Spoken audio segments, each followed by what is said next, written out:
नमस्ते बच्चों। आज की वीडियो में हम कोलॉइड से संबंधित अगला टॉपिक पढ़ेंगे, कोलॉइड विलयनों के गुण। कोलॉइड्स के बहुत सारे गुण हैं जो हमारे दैनिक जीवन की ऑब्जर्वेशन से संबंधित भी हैं, आप देखने को मिलते हैं आपको प्रतिदिन के जीवन में। कोलॉइड का पहला गुण है विषमांगी प्रकृति। आपने मिश्रण के प्रकार पढ़े हैं, समांगी और विषमांगी। समांगी मिश्रण वे होते हैं जो पूरे मिश्रण में जिनका संघटन एक जैसा रहता है, उनकी रासायनिक जो संरचना है या हम कह सकते हैं रासायनिक संगठन है, उसमें कोई परिवर्तन नहीं होता। भले वो हम बिल्कुल शुरू में उसको चेक करें या पात्र में आखिरी उसका मिलीलीटर चेक करें, वो एक जैसे रहेंगे। लेकिन विषमांगी प्रकृति या विषमांगी विलयन वे होते हैं जो पूरे के पूरे पात्र में एक जैसे नहीं होते, उनका रासायनिक संगठन एक जैसा नहीं होता। और हम ये बात बहुत बार पढ़ चुके हैं कि कोलॉइड विषमांगी प्रकृति के होते हैं। उसका कारण क्या होता है, देखिए। परिक्षिप्त प्रावस्था के कणों का आकार बड़ा होने के कारण कोलॉइड विषमांगी प्रकृति के होते हैं। देखिए, समांगी होना या विषमांगी होना यह निर्भर करता है घुलने वाले और घोलने वाले कणों के साइज के अनुपात पर। जो समांगी विलयन होते हैं उनमें घुलने वाले कण, जैसे अगर हम वास्तविक विलयन की बात करें तो घुलने वाले कण को हम विलेय कहते हैं और घोलने वाले को विलायक कहते हैं। दोनों का साइज लगभग एक जैसा होता है, इसलिए वो समांगी बन गया। लेकिन कोलॉइड में परिक्षिप्त अवस्था के कणों का साइज बड़ा होता है परिक्षेपण अवस्था की अपेक्षा, इसलिए वो विषमांगी हो जाता है। और निलंबन में और ज़्यादा अंतर होता है, इसलिए उसका विषमांगी जो गुण है वो आपको बहुत अच्छे से नज़र भी आता है। नेक्स्ट है, जो अगला गुण है वो है अस्थिरता। अस्थिरता का मतलब होता है कि कोलॉइड मुख्यतः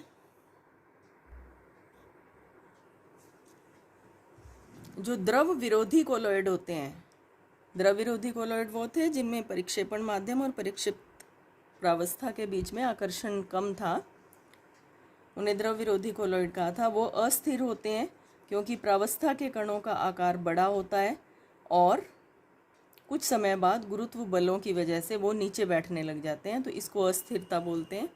ये कोलॉइड का गुण है। सतही क्षेत्रफल, कोलॉइड के जो कण होते हैं क्योंकि उनका साइज कुछ बड़ा होता है, इसलिए उनका कुल सतही क्षेत्रफल बहुत ज़्यादा हो जाता है, जिसके कारण कोलॉइड विलयन उत्तम अधिशोषक की भांति व्यवहार करते हैं और प्रभावशाली उत्प्रेरक के रूप में काम आते हैं। जब हमने अधिशोषक पढ़े थे इसी पाठ में, तब हमने ये पढ़ा था कि अधिशोषण की क्षमता अधिशोषक पदार्थ के सतही क्षेत्रफल पर निर्भर करती है। सतही क्षेत्रफल देखिए, ये एक कोलॉइड कण है, इसका ये क्षेत्रफल, इसको सतही क्षेत्रफल बोलते हैं। तो कोलॉइड के कणों का सतही क्षेत्रफल ज़्यादा होता है, इसलिए ये अच्छे अधिशोषक होते हैं। ये प्रश्न आपसे पूछा जा सकता है और इसी कारण से अच्छे उत्प्रेरक भी माने जाते हैं। रंग, कोलॉइडी विलयनों का रंग परिक्षिप्त प्रावस्था द्वारा प्रकाश के प्रकीर्णित तरंग दैर्ध्य के आधार पर भिन्न भिन्न होता है।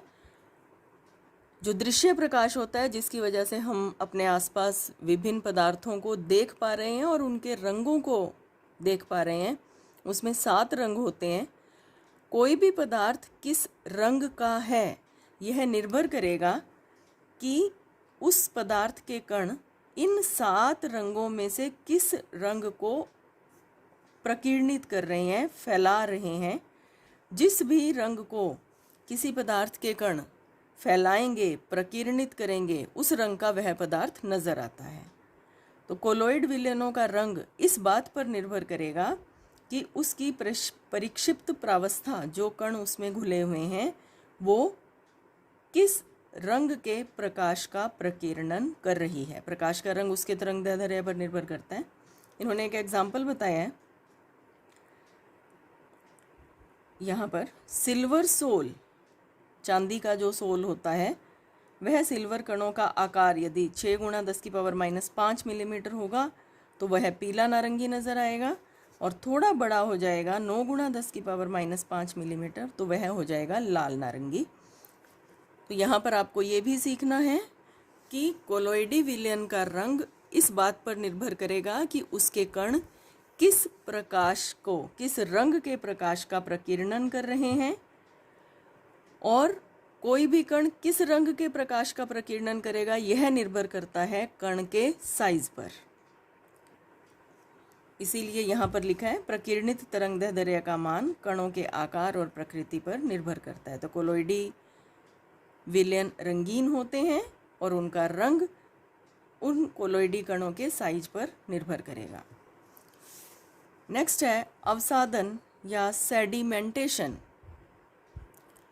इसका साधारण भाषा में अर्थ होता है कणों का नीचे बैठ जाना, उसे सेडिमेंटेशन कहते हैं। आपने इसको बहुत अच्छे से महसूस किया होगा। आपके घरों में पानी को साफ़ करने के लिए अक्सर पानी में फिटकरी घोल दी जाती है, और आप ये देखते हैं कि कुछ समय के पश्चात पानी में उपस्थित गंदगी, मिट्टी नीचे बैठ जाती है। इसको सेडिमेंटेशन कहा जाता है, अवसादन कहा जाता है। तो ऐसा कोलोइडी कणों में भी होता है। हालांकि साधारणतः ऐसा नहीं होगा कि आप किसी कोलोइडी विलयन को रख दें और उसका अवसादन हो जाए। उसके लिए विशेष मशीन काम में लाई जाती है जिसे कहा जाता है अपकेंद्री मशीन। इसके अंदर कांच की नलियाँ, टेस्ट ट्यूब, परख नलियों जैसी होती हैं, जिनमें सोल या कोलोइडी विलयन को लेकर के बहुत तेज़ी से घुमाया जाता है। बहुत स्पीड से घूमती है ये मशीन, अपकेंद्री बल कार्य करता है। और जब यह मशीन बहुत तेज़ी से घूमती है तो उसके अंदर जो टेस्ट ट्यूब्स के अंदर कोलोइड पदार्थ भरा होगा, उसका जो भारी भाग होगा, बड़े अणु, वो नीचे बैठ जाते हैं और हल्का भाग ऊपर रह जाता है। जो रक्त का परीक्षण किया जाता है डॉक्टर के द्वारा, वो इसी विधि पर आधारित होता है, अपकेंद्री विधि द्वारा अवसादन करना, क्योंकि रक्त भी कोलोइड है। अगला गुण है ब्राउनी गति।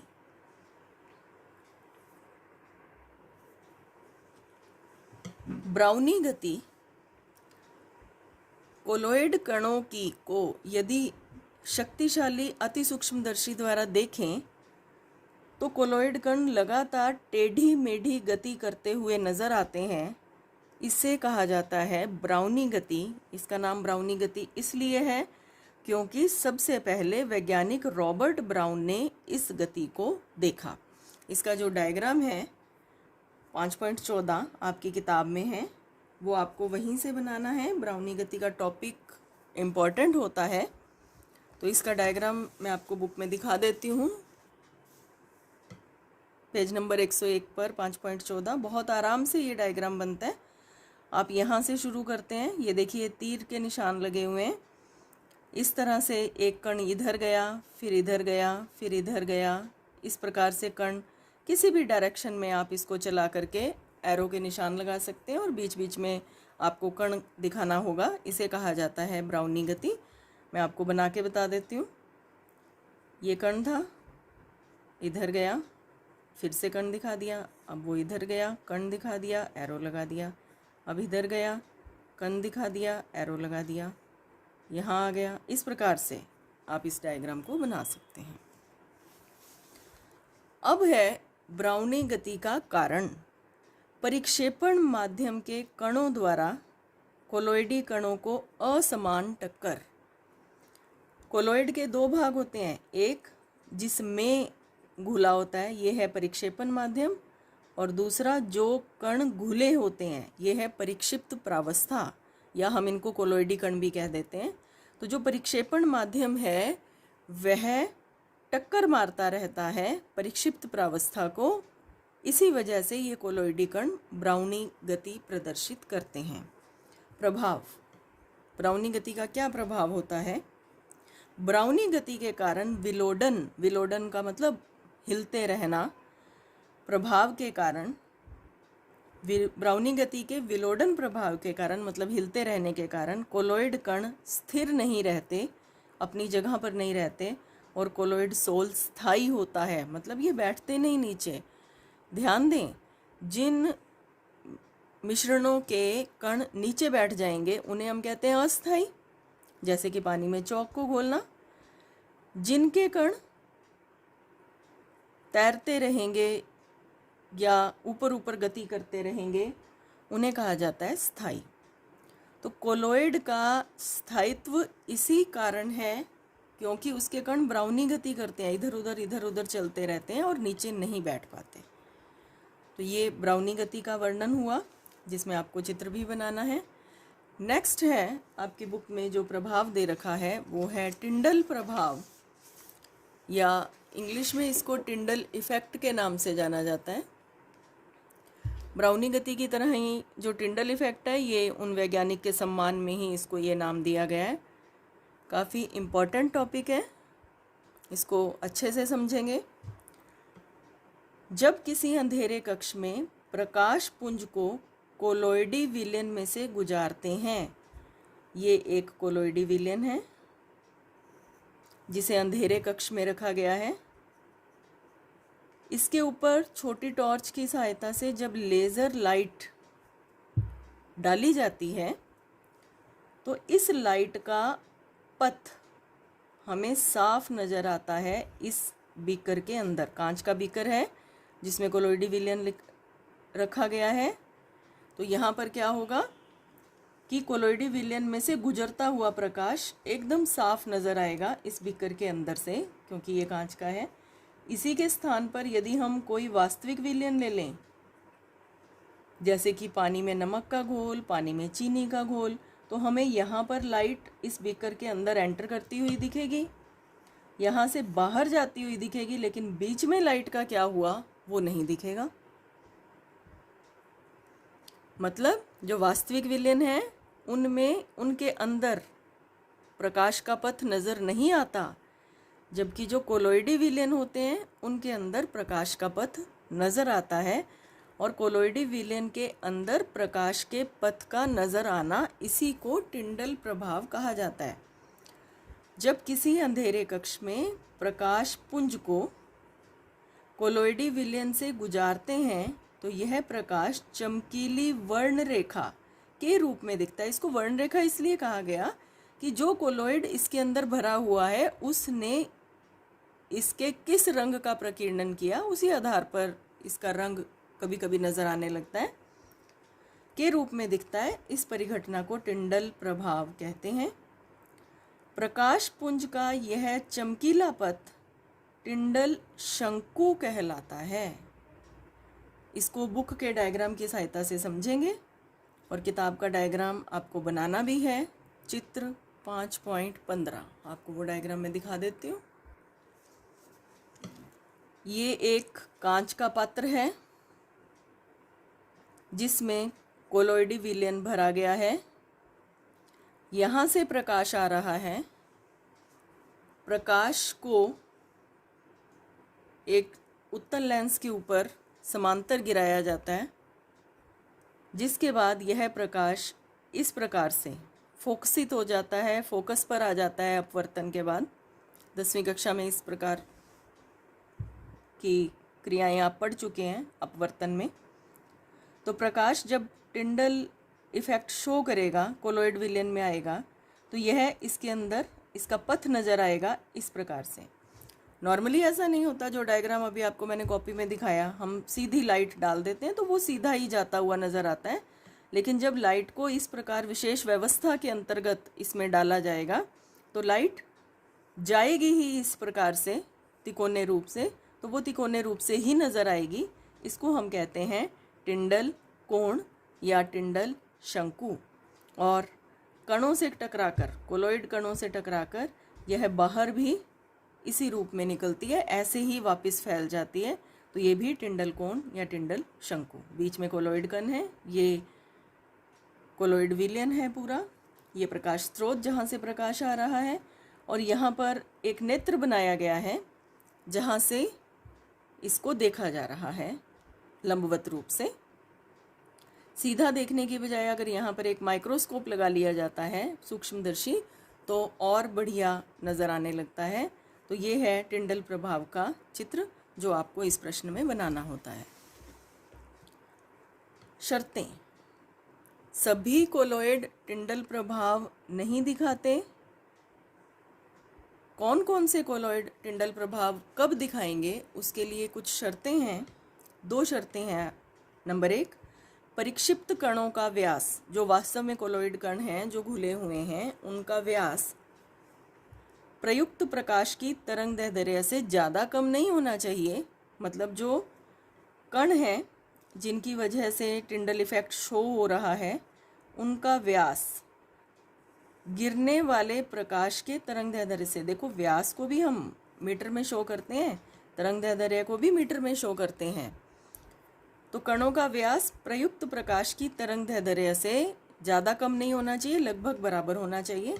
परिक्षिप्त प्रावस्था और परिक्षेपण माध्यम के अपवर्तनांक में बहुत अंतर होना चाहिए। ये नहीं की बात थी और ये होने की बात है। तो दोनों का अपवर्तनांक में काफ़ी डिफरेंस होगा, तब टिंडल प्रभाव नज़र आएगा। तो ये है टिंडल प्रभाव के लिए 2 आवश्यक शर्तें। अब है टिंडल प्रभाव की उपयोगिता। प्रयोगशाला में या वैज्ञानिकों के लिए टिंडल प्रभाव की उपयोगिता है, इसकी सहायता से कोलाइडी और वास्तविक विलयन में अंतर किया जा सकता है। आप इस बात को समझते हैं कि कोलॉइडी विलयन और वास्तविक विलयन में देखने में कोई ज़्यादा अंतर नहीं होता, एक जैसे होते हैं, ये देखने में लगभग एक जैसे ही नज़र आते हैं। अगर हमें 2 पात्र के अंदर बताया ना जाए किस में कोलॉइडी विलयन है और किस में वास्तविक विलयन है, तो हम नहीं बता सकते कि किस में क्या भरा हुआ है। और इसको चेक करने के लिए क्या किया जाता है, प्रकाश इसके ऊपर से गुजारा जाता है, इनके बीच में से गुजारा जाता है। अब जो वास्तविक विलयन होगा उसमें प्रकाश यूं नज़र आएगा, अंदर जाता हुआ और बाहर निकलता हुआ, उसके बीच में प्रकाश नज़र नहीं आएगा। लेकिन यही प्रकाश जब कोलॉइड के अंदर से गुजरेगा तो हमें अंदर जाता हुआ भी नज़र आएगा, बाहर आता हुआ नज़र आएगा और उस विलयन के अंदर भी नज़र आएगा। तो ये है कोलॉइड और ये है वास्तविक विलयन, उसमें विभेद किया जा सकता है। उदाहरण, हम दैनिक जीवन में इसका उदाहरण देखते हैं। बहुत सारे एग्जाम्पल आपको नज़र आते हैं टिंडल इफेक्ट के, जिसका सबसे इफ़ेक्टिव एग्जाम्पल जो आप सबसे ज़्यादा देखते हैं, जब सूर्य किरणें अंधेरे कमरे में किसी छिद्र से आती हैं तो उसके पथ में आने वाले धूल के कण दिखाई देते हैं। अब आप इस बात को समझिए कि जब आप छोटे थे, आपने बहुत बार कमरों के अंदर प्रकाश को आते हुए देखा होगा जिसमें धूल के कण इधर उधर उड़ते हुए आपको नज़र आते हैं। क्या धूल सिर्फ उतनी ही होती है? छोटे बच्चे मोस्टली यह मानते हैं कि उस छेद में से धूल आ रही है, तो धूल आ नहीं रही उस छेद में से, धूल तो पूरे कमरे में समान रूप से फैली हुई है। धूल कोलॉइडी व्यवहार दर्शाती है, इसका गुण कोलॉइडी गुण होते हैं इसमें। तो जैसे ही किसी छोटे छिद्र से प्रकाश अंदर आएगा तो उसके रास्ते में जितने भी कोलॉइडी कण आएंगे वो सभी नज़र आने लगेंगे, या प्रकाश का पथ बिल्कुल इस तरह नज़र आने लगेगा, तो वो धूल के कण भी नज़र आने लगते हैं। तो हमें ऐसा लगता है कि धूल आ रही है, वास्तव में धूल नहीं आ रही, वो जो प्रकाश आ रहा है छोटे छेद में से, उसकी उपस्थिति में धूल के कण चमकते हुए नज़र आते हैं। कारण, टिंडल प्रभाव का कारण क्या है? कोलॉइडी कणों की सतह से प्रकाश का प्रकीर्णन। जो भी कोलॉइडी कण हैं खुद के ऊपर गिरने वाले प्रकाश का प्रकीर्णन कर देते हैं, उसे फैला देते हैं, इसी वजह से प्रकाश वहाँ पर नज़र आता है। प्रकाश का तरंगदैर्ध्य बढ़ने पर प्रकीर्णन घटता है। किसी भी प्रकाश की क्वालिटी उसके तरंगदैर्ध्य पर निर्भर करती है। जैसे जैसे प्रकाश का तरंगदैर्ध्य बढ़ता जाएगा, उसका प्रकीर्णन, उसका फैलाव कम होता जाएगा। आपने पढ़ा है कि जो श्वेत प्रकाश है वह 7 रंगों से मिलकर बना है। इसमें से जो पहला रंग है उसका तरंगदैर्ध्य सबसे कम होता है, इसलिए उसका प्रकीर्णन या फैलाव सबसे ज़्यादा होता है।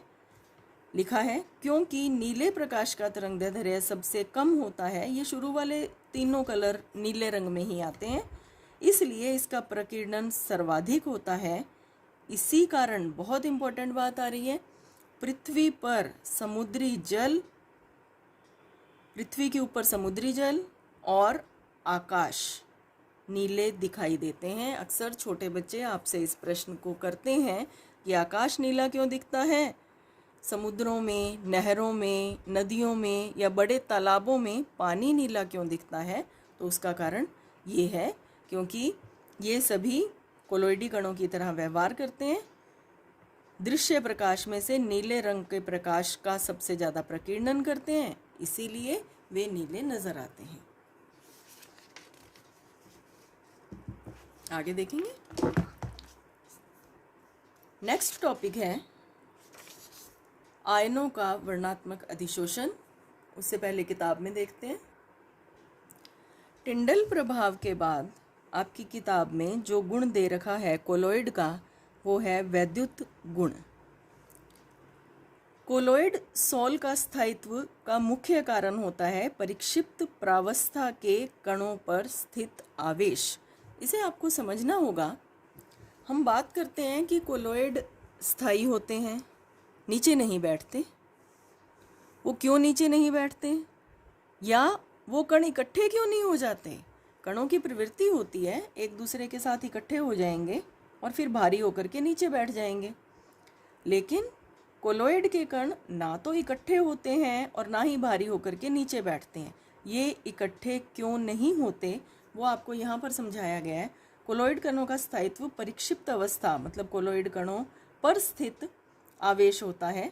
परिक्षिप्त अवस्था के सभी कणों पर एक ही प्रकार का आवेश होता है। आवेश 2 प्रकार के हैं, धन आवेश और ऋण आवेश। या तो सभी कणों पर धन आवेश होगा या सभी कणों पर ऋण आवेश होगा। एक ही प्रकार के आवेश युक्त आयन एक दूसरे को प्रतिकर्षित करते हैं। धनावेश और धनावेश एक दूसरे को प्रतिकर्षित करता है, ऋणावेश और ऋणावेश एक दूसरे को प्रतिकर्षित करते हैं। ये बात आप जानते हैं। अब यदि सारे के सारे कोलोइड कण धनावेशित होंगे तो भी एक दूसरे से दूर जाएंगे, इकट्ठे नहीं होंगे। ऋणावेशित होंगे तो भी इकट्ठे नहीं होंगे। इसी कारण ये पास नहीं आ पाते और बड़े कण नहीं बना पाते।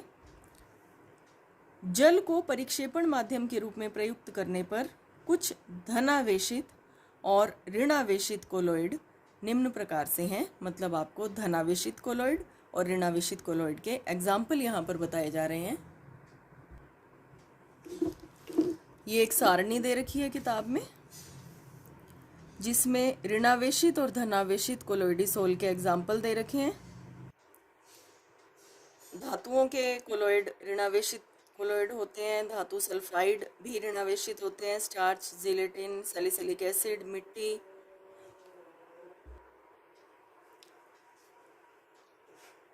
हीमोग्लोबिन, इसके अलावा कुछ अम्लीय डाइज, रंजक, ये भी ऋणावेशित कोलोइडी सोल होते हैं। और धनावेशित में जलायोजित धात्विक जो यौगिक होते हैं या हाइड्रोक्साइड होते हैं या टाइटेनियम ऑक्साइड, क्षारीय रंजक, ये सभी धनावेशित सोल होते हैं। तो इनके एग्जाम्पल आपको याद रखने हैं। नेक्स्ट है, इन पर आवेश आया कैसे? ये धनावेश या ऋणावेश क्यों आ जाता है इन पर? मतलब हमें पढ़ना है आवेश उत्पत्ति का कारण।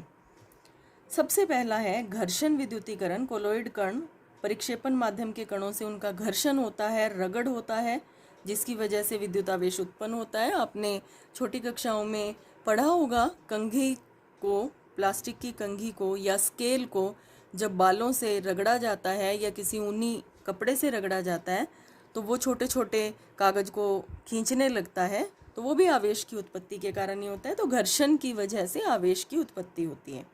दूसरा, पृष्ठीय अणु के विघटन के कारण। जब कभी यौगिक विघटित हो जाता है, हमने साबुन का पढ़ा था, काफ़ी लंबा मिसेल में पढ़ा है हमने, तो इस प्रकार से अपने अपने दो आयनों में टूट जाता है, विघटित हो जाता है। अब इसमें सोडियम आयन तो जल में चले जाते हैं, जबकि ये वाले जो ऋणायन हाइड्रोकार्बन श्रृंखला है, यह अंतरा अणुक आकर्षण बलों की वजह से संगुनित हो जाती है, मिसेल बनाती है, तो ऋणावेशित कोलॉइड का निर्माण करती है। तीसरा और सबसे इम्पोर्टेंट आवेश उत्पत्ति का कारण, कोलॉइड पर आवेश कहाँ से आया, क्यों आया, उसका तीसरा और सबसे इम्पोर्टेंट कारण है आयनों का वर्णात्मक अधिशोषण। आयनों का वर्णात्मक अधिशोषण, ये आपको मैं कॉपी में समझाती हूँ। वर्णात्मक अधिशोषण का मतलब होता है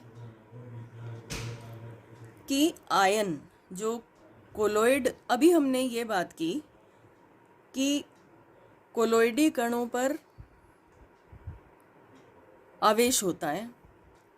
अब कोलॉइडी कण किस आवेश का अधिशोषण करेंगे, चुनेंगे, किस आवेश को चुनेंगे अधिशोषण के लिए, वो उसको कहते हैं वर्णात्मक अधिशोषण। अपनी मर्जी से, अपने नेचर के अकॉर्डिंग, अपनी प्रकृति के अकॉर्डिंग अधिशोषण करते हैं, तो उसे कहते हैं वर्णात्मक अधिशोषण।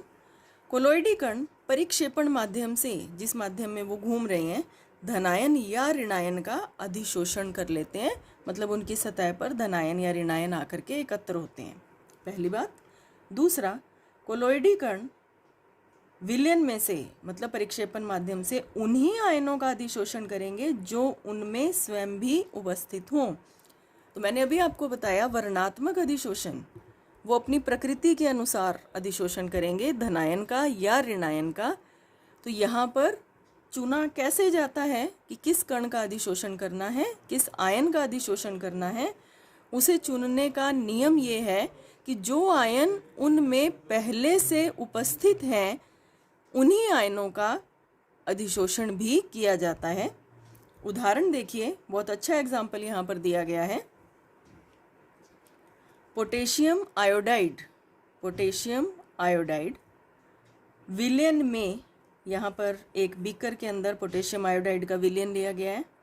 यदि silver nitrate AgNO3, silver nitrate का सूत्र है A बड़ा G छोटा N बड़ा O बड़ा 3, AgNO3 मिलाएं तो क्या होगा। यहाँ पर एक बात आप समझ लें कि सिल्वर नाइट्रेट और पोटेशियम आयोडाइड हमेशा आपस में क्रिया करके द्विविस्थापन अभिक्रिया शो करते हैं, जिसमें सिल्वर आयोडाइड, ये सिल्वर और ये आयोडाइड, ये धनायन और ये ऋणायन, ये धनायन और ये ऋणायन आपस में जुड़ते हैं और अवक्षेप बनाते हैं सिल्वर आयोडाइड का। अवक्षेप मतलब ये भारी होते हैं और नीचे बैठ जाते हैं। यह जो सिल्वर आयोडाइड का अवक्षेप है, अब आप यहाँ पर आपको बहुत अच्छी तरह से समझनी है एक बात। यहाँ पे सिल्वर आयोडाइड का अवक्षेप पड़ा है जो अभी अभी बना इन दोनों की क्रियाओं से। अब इस सिल्वर आयोडाइड में है एक सिल्वर परमाणु और एक आयोडीन परमाणु, और बाहर का जो विलयन है उसमें है पोटेशियम और आयोडीन।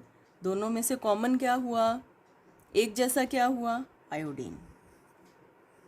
तो सिल्वर आयोडाइड इस विलयन में से आयोडाइड का अधिशोषण करेगा। दोबारा देखें, कोलॉइडी कण विलयन में से उन्हीं आयनों का अधिशोषण करते हैं जो उनमें स्वयं में उपस्थित हों। तो इसमें दो उपस्थित हैं, एक सिल्वर और एक आयोडाइड, लेकिन इसको बाहर क्या मिल रहा है, केवल आयोडाइड मिल रहा है इन दोनों में से। सिल्वर तो जितना अंदर आया था उसने अवक्षेप बना दिया। बना अवक्षेप सिल्वर आयोडाइड बीकर में बचे हुए पोटेशियम आयोडाइड में से आयोडाइड का अधिशोषण कर ऋण आवेशित कोलॉइड बनाता है। ये था सिल्वर आयोडाइड जो खुद उदासीन था। इसने आयोडाइड विलेन में से और ले लिया, अपने जैसा ही एक आयन ढूंढा और उसका अधिशोषण कर लिया। अब ये उदासीन से हो गया ऋणावेशित, इस पर आवेश आ गया। हम यही बात करते हैं कि कोलोइड कणों पर कोई ना कोई आवेश होता है। दूसरा एग्जाम्पल, सिल्वर नाइट्रेट विलयन में पोटेशियम आयोडाइड मिलाया जाए। मतलब ये बीकर है, इसके अंदर पहले से पड़ा है सिल्वर नाइट्रेट। हम उल्टा कर रहे हैं, पहले हमने पोटेशियम आयोडाइड को बीकर में लेकर के ऊपर से सिल्वर नाइट्रेट डाला था। अब हम सिल्वर नाइट्रेट को बीकर में ले रहे हैं और ऊपर से हम इसमें ऐड कर रहे हैं पोटेशियम आयोडाइड।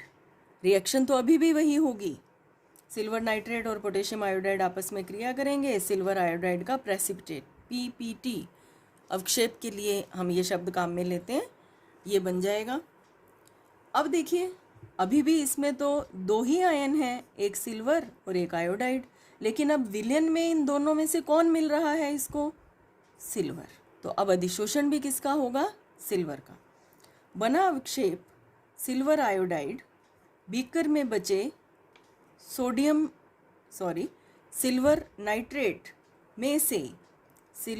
नाइट्रेट में से सिल्वर प्लस का अधिशोषण कर धनायनी कोलोइड बनाता है। ये है सिल्वर आयोडाइड, इसने सिल्वर प्लस जो इसमें इसको मिल रहा था, इन दोनों में से कोई एक का अधिशोषण इसे करना था, लेकिन अब इसे विलयन में मिल रहा है सिल्वर, तो यह सिल्वर का अधिशोषण कर लेता है, तो ये धन आवेशित हो जाता है। तो इस प्रकार कोलोइड कण ऋणायन या धनायन का अधिशोषण चुन कर करते हैं और स्वयं बदल जाते हैं, या तो ऋण आवेशित कोलोइड में या धन आवेशित कोलोइड में।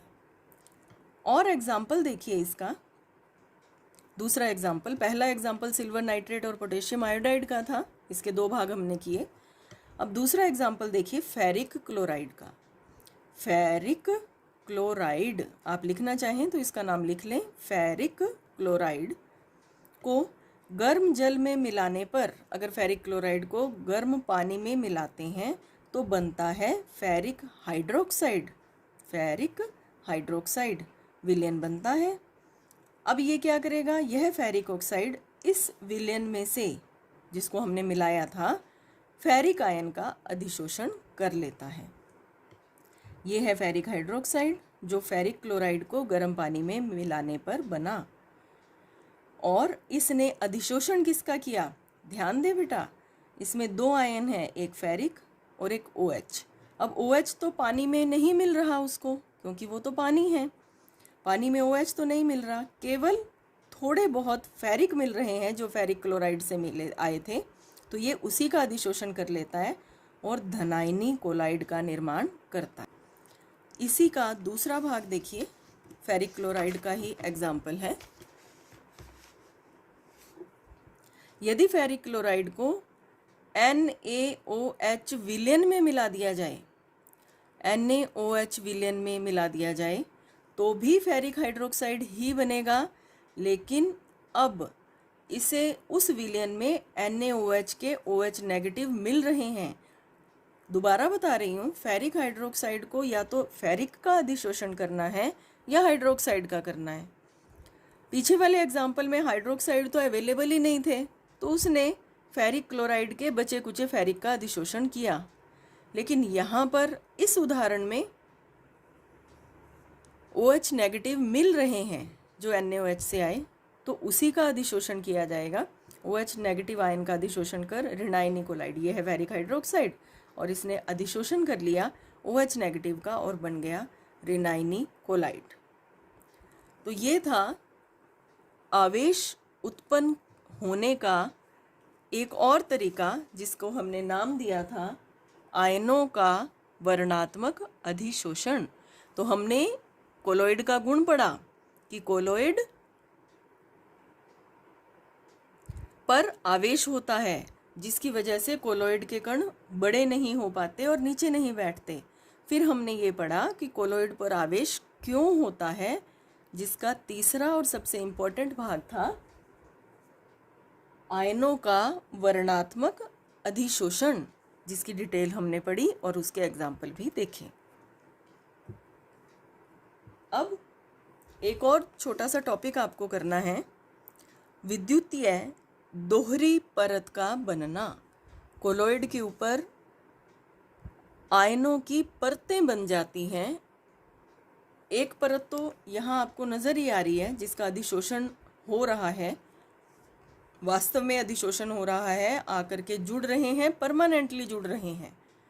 एक परत तो ये हुई। तो देखिए कोलॉइड कणों पर अधिशोषित आयन, जैसे इस फेरिक हाइड्रोक्साइड पर OH नेगेटिव, स्थिर सतह या स्थिर वैद्युत स्तर कहलाते हैं, क्योंकि ये कभी भी हिलेगी नहीं, वहीं की वहीं रहेगी। एक बार बन गई तो वो स्थायी हो जाएगी, परमानेंटली उसको आवेश देगी, वैद्युत स्तर कहलाते हैं। इस स्थिर स्तर के चारों ओर विपरीत आवेशित आयन का दूसरा वैद्युत स्तर भी बन जाता है, जिसे कहते हैं गतिशील वैद्युत स्तर कहलाता है। इस स्थिर स्तर के चारों ओर विपरीत आवेशित आयन का, यहाँ लिख लेते हैं का, दूसरा वैद्युत स्तर गतिशील वैद्युत स्तर कहलाता है। इसका डायग्राम पेज नंबर 102 पर डायग्राम बना हुआ है 5.16।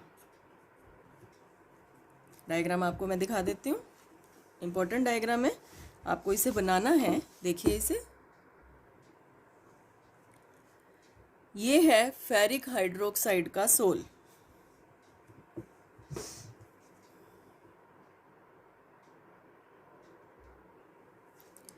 फेरिक हाइड्रोक्साइड का कोलॉइडी कण, एक कण जिसने फेरिक आयन का अधिशोषण कर रखा है।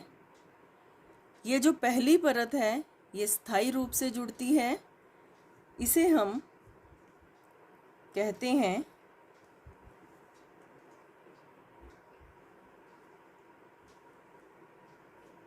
स्थिर वैद्युत स्तर या स्थिर सतह। स्थिर सतह, आपको ये नाम लिखना चाहिए, स्थिर सतह। ये पहली परत है, ये जो बाहर है, ये अंदर वाला नहीं, अंदर वाला तो खुद कोलॉइडी कण है। ये जो बाहर फेरिक लिखे हुए हैं, इस पर आपने लाइन लगानी है, स्थिर सतह है। अब इन फेरिक के चारों तरफ विलयन में से आकर के क्लोराइड और अधिशोषित हो जाएंगे, इसके ऊपर आ जाएंगे, लेकिन ये परमानेंट नहीं होते हैं, इसलिए इस स्तर को कहा जाता है गतिशील विद्युत स्तर। ये जो बाहर वाला है वो होता है गतिशील विद्युत स्तर। हट भी सकता है यह, तो यह दो परतें बन जाती हैं। इसको कहते हैं कोलॉइड के चारों तरफ दोहरी परत का निर्माण। अब आप यहाँ पर ये बात समझिए कि जब भी विपरीत आवेश एक दूसरे के संपर्क में होते हैं, एक दूसरे के पास आते हैं, तो इनके मध्य विभवांतर उत्पन्न हो जाता है। ये फिजिक्स का एक छोटा सा नियम है। जब भी विपरीत आवेश एक दूसरे के नज़दीक आएंगे, इनके बीच में विभवांतर उत्पन्न हो जाएगा। इन दो परतों के मध्य अभी विभवांतर उत्पन्न हो जाता है, और इन दो परतों के मध्य विभवांतर को कहा जाता है जीटा विभव। जीटा विभव, कॉपी में ये परिभाषा जीटा विभव की आपको मैंने इसमें करवा दी है, तो जो इसकी पिक्स आपको मिलेंगी उसमें से आप उसको नोट कर सकते हैं। तो आज की वीडियो में हम इतना ही करेंगे। अभी कोलॉइड की प्रॉपर्टीज़, उसके गुण चल रहे हैं, बची हुई प्रॉपर्टीज़ या उसके गुण हम नेक्स्ट वीडियो में करेंगे। Thank you.